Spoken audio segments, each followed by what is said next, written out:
Hello, beautiful people, and welcome back to my podcast where you can gain insight on my perspective. My name is Hayden, and this is episode 19 of a series called 24 Lessons I've Learned in My 24 Years of Life.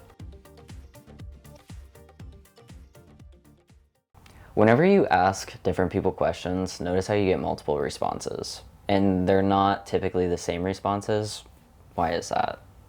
Because people have different experiences and information that they've learned and what they know to be true to them. They've developed these skills and this knowledge over time, and they've curated it to fit their lifestyle or beliefs or views or all of that. Everyone is so unique and different and full of so many different types of information. Sure, we're all kind of taught the same stuff growing up, but not everything resonates with everyone. So I'll have some friends that remember certain science projects or certain math equations or different art pieces, and I'm like, I have no recollection of any of those things. And I might remember something that somebody else does not. That's because we all are taking in so much information. Usually the stuff that resonates with us or has been impactful in some way, shape, or form usually stays with us. A lot of us collect a lot of useless information, which we might find useless, somebody else might find useful. A lot of the times when I ask for advice, somebody will say, well, here it is, but yeah, I don't know. That's just what worked for me. And I'm like, interesting, because I've heard that response from a lot of people. Hey, but I don't know, that's just what worked for me. They were kind of winging it with whatever they were doing or learning or experiencing, and it ended up just working out for them. Not everything is set in stone for everyone, and not everything is gonna work for everyone. The amount of questions I've asked leaders above me and I've received the answer, I don't know, is astounding. Growing up, we're taught to ask our parents and teachers and elders questions about life and gain experience and knowledge, which is true. You gain so much experience and knowledge, but it was baffling to me that when I would ask what I thought was a simple question, I thought parents know everything, right? I thought grandparents know everything. I thought teachers knew everything because that's what we were taught. Especially when you're younger and you talk back or say something to a parent, a teacher, an elder, they'll tell you that they're the ones that know everything and we're the ones just learning, which to some extent is true, but everybody is continually learning. A 5-year-old could learn the same lesson you're learning at 30. Everybody learns different lessons in different time frames of their life. Just like when you guys are listening to this, I have a variety of ages watching and listening to this, and you might be hearing this lesson for the very first time, or you've already lived through it, you've already taught it to somebody else. So yeah, some of the people you look up to most will not and almost never have the answer to your questions, but they do come to you unexpectedly. Everyone here is just figuring out what works best for them. There is no rule book, but there are rules of thumbs and suggestions. Everyone here is just figuring out what works best for them. There's not really a rule book, there's just experiences and knowledge and some general rules of thumb that are suggestions that give you kind of a simple guide on how to navigate through life. You'll find that some of those things might not even work for you, or a lot of them do work for you. But if you follow just one direct path with a set of rules that you're like, okay, I'm gonna follow this strictly, then you're gonna be like, oh, well, actually, I didn't learn that lesson, or I feel that I need to step outside of these to gain a new perspective or think outside of the box. The so-called paths to life that people are talking about are merely just suggestions based off their own experiences and knowledge that they've gained from being alive. There's so many people that have gone down a very specific path, and that's why you'll see books about this is how to live your life or 10 ways to live your life, and they're talking about experiences that worked for them. Some people fail to mention that, disclaimer, these might not work for you. A lot of the times people want to follow like the same regimen as somebody else because they think their life is going to turn out exactly how that person is. Just like influencers post about their lives and they're like,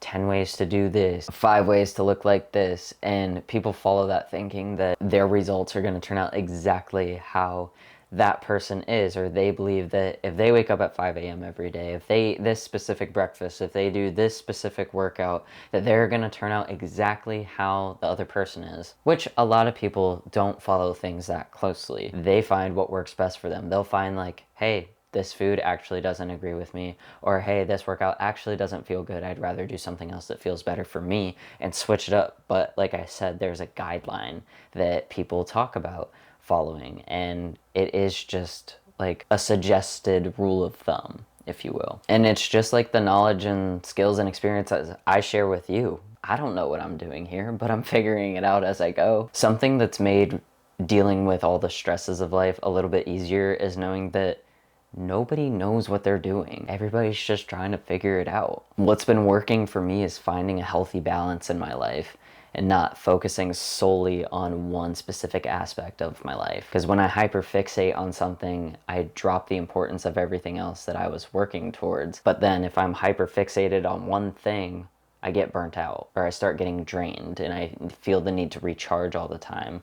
Whereas when I have a balance of, say, in my life right now, meal prep, working out, my work, my career, my creative time, journaling, socializing, traveling.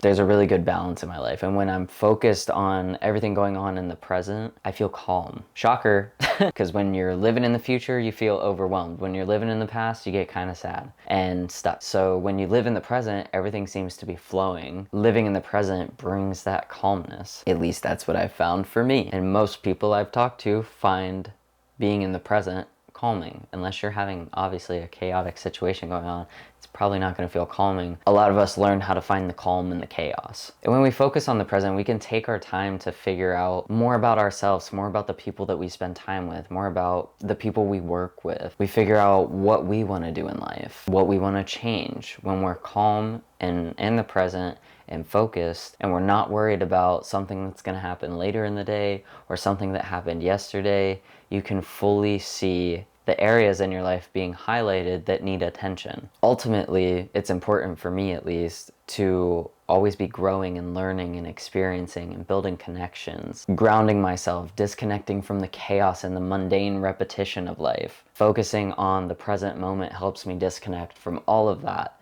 There's no worries, there's calm. And it's taken a while to get here. I still have my days. I find myself getting angry at the littlest things, or if somebody requests my help for something, usually I'm very eager to help, but I find myself getting annoyed and I have to sit down with myself and be like, why am I feeling like this? What is triggering this? That's something I can work through instead of remain angry and dwell on the fact that I do get upset when I'm asked certain questions, or why I experience such different emotions based on different experiences. So when I'm able to sit beside myself and ask myself these questions, I'm not worried about what's going on in the future, and I'm not worried about what's going on in the past. Through love and loss, I've learned that each and every day is such a blessing. So many people suggest living today like it's your last. And on days I'm not feeling heavy emotions and I'm actually enjoying my day, I wouldn't mind if it was my last day, because at least I was doing something that I loved. Even though I'm not accomplishing all my goals in that day, as long as I'm doing something I love and I'm with people I care about or someone that I care about, I'm having fun, if that was my last day, I would be fine with it. But there are far too many days that I have already wasted being here on this earth, and each day I strive to make it better than the day before, or more productive in a way that's going to fulfill my soul. Not necessarily busy work, but to spend my days enjoying what I love doing. Enjoying making connections with people, hanging out with people, getting to know people, training the dogs that I love to train, just helping in that way. If I did all of those things and it was my last day here, I would feel fulfilled. Each day is a new day, and as long as the sun comes up, we'll try again. I don't know about you, but I find comfort in knowing that not everybody has their shit together and that everybody's just figuring it out on their own. Well, together, but separately, alongside one another. People are figuring out life and what works best for them. There is no right or wrong way. I find comfort in knowing that. I encourage you to ask people around you if they know exactly what they're doing with their life. Some people might think that they know exactly what they're doing with their life, even though you could ask them, oh, hey, like getting up to this point, did anything happen that you weren't expecting? Most of the time, yeah. It's hard to plan out your life to a T and not have any obstacles in between. And since I know that not everybody knows exactly what they're doing, that makes it so much easier for me, somebody who used to put people on a pedestal, to take them off of that pedestal and understand they're not actually above me. They're just in a different chapter of their life. Just like a celebrity or an influencer, they're not above you. You're all on the same plane. It's just they have more attention. That doesn't mean they're more important of a person than you are. But a lot of people place different values on things, which makes people feel less than. Or going back, like, comparison is the thief of joy. So when you're always comparing, you're stealing the joy from everyone. So if you're comparing yourself to a celebrity, somebody who gets popularity or whatever they get, or a lot of money, you're seeing that person as better than you or above you, when in reality, status and money are just material things. But seeing how celebrities and influencers are literally just normal people, if people wouldn't put them on a pedestal, they would see that. It's just a lot of celebrities' accomplishments are celebrated publicly, and since they're being put on a pedestal, people have a say, and whether or not that's like meaningful or valuable, they're just figuring it out too. A lot of influencers didn't even know that they were going to become influencers. One event, one experience, one conversation can change the entire trajectory of your life. We're all just figuring it out. Nobody knows what they're doing. We're often told to think so much about our futures that distracts us from living in the present moment. It is nice to think about the future, but don't live in the future. Get that general idea of how you want your life and know that it could change at any moment, but live in the present. I think I want a house in the future. I think I want an apartment. I want this car. I want this career. What are the little steps I could do now in order to do that? Little daily things.